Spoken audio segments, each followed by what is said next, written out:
Hello again and welcome back. So in this lecture, you are gonna learn when to actually scale your ad, that is increase the budget because it's profitable, and when to stop your ad simply because it is not profitable and most likely is not going to be. As always, a fine line, but we have some rules, and these rules or guidelines makes the whole process very easy. Let's dive in.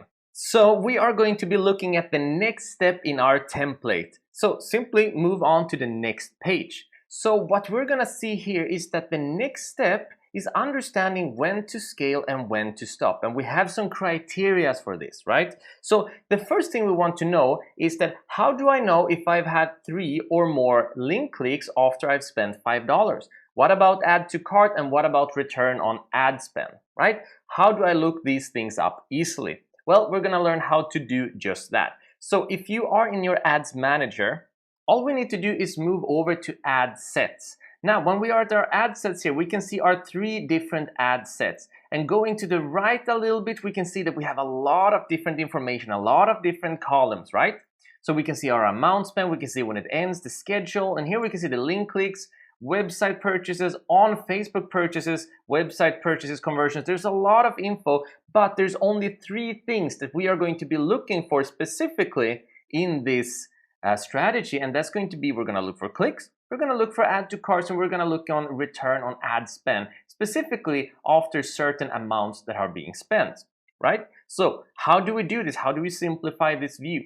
Well, what we're going to do is that we're going to move up to columns here. We're going to click there, and then we're going to go down to where it says customize columns. Now, the first thing you're going to notice is that you're able to remove a bunch of things here, but you're also able to add a lot of different things. The vast majority of these we don't need. Even a lot of those that we have right now, we don't need. So we're gonna look at a couple that we probably do not need to be looking at, and that's probably just gonna be in the way, such as quality ranking. I'm gonna remove that. Engagement rate ranking, conversion rate ranking, amount spent, I want to know, and schedule, we can keep that. We want to know the link clicks. We do not need to know the website purchases, right? Because we want to know the return on ad spend. So I'm going to remove that as well. But if you're interested in still seeing these, you can drag it, you can click on it and drag it and put it behind, let's say, cost per result. So you still get that metric because that might be interesting to you, but it's not important for this specific strategy.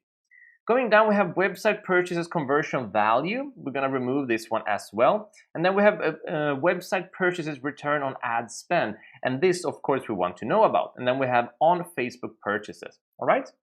So we've removed a couple. So the most important ones are going to be clicks, add to cart, and return on ad spend. So we have link clicks and we have website purchase return on ad spend already here. So what we need to add is add to cart. There we go. I'm gonna click on this one and it's gonna add it in. So we don't need to know on Facebook add to cart, only website add to cart. And we want to keep this in between these two. So we can see the link clicks because link clicks are gonna be the first thing we're looking at. And then we want to see the add to cart because that's gonna be the second thing we're looking at. And then we want to see the return on ad spend. And that's gonna be the last thing we're looking at. So when we're happy with this, we're gonna save this as a preset, and we're by clicking down here, and then we're gonna call it something like e-commerce strategy, and we're gonna spell it right as well. E-commerce strategy, and then I'm gonna hit apply here. So now, as you can see, we have a completely different view, right? So your default view is gonna look something like this, and remember, it's important that you are in ad sets. So all we need to do to properly follow this template and understand this strategy now when we've set this up is move all the way to the right. So now we can see we have the link clicks, we have our website add to cart, and we have the website purchase add to cart. Now, there's usually gonna be one additional. For example, there's usually a return on ad spend extra or a add to cart extra. For some reason, Facebook wants to add in an additional column, but the important thing is that we have at least the link click, we have the website add to cart, and we have the website return on ad spend. So then if you get an extra add to cart or you get an extra purchase return on ad spend, that is okay. I don't know why Facebook insists on us having an additional column like this, but they do.